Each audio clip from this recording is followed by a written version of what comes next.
నమస్కారం ఈటీ న్యూస్ కు స్వాగతం. ముందుగా ప్రధాన అంశాలు. బ్రిటన్ కొత్త ప్రధానికి మోదీ ఫోన్. ఎఫ్టీఏను త్వరగా కొలికి తేవాలని నిర్ణయం. గుజరాత్లో భాజపాను ఓడిస్తామన్న రాహుల్. అహ్మదాబాద్లో కార్యకర్తలకు దిశానిర్దేశం.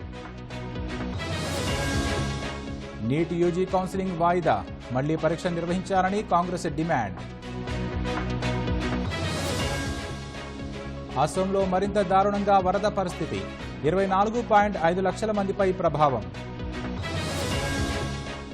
24 ఏళ్లుగా అడవి జంతువులు పక్షులకు ఆహారం. ప్రకృతికే జీవితాన్ని అంకితం చేసిన కేరళ వ్యక్తి. గాజాలో కాల్పుల విరమణ దిశగా అడుగులు. ఇజ్రాయెల్కు విధించిన షరతు వదులుకున్న హమాస్. ఇరాన్ అధ్యక్ష ఎన్నికల్లో సంస్కరణవాది గెలుపు. మసౌద్ పెజెష్కియాన్కు పట్టం కట్టిన ఓటర్లు.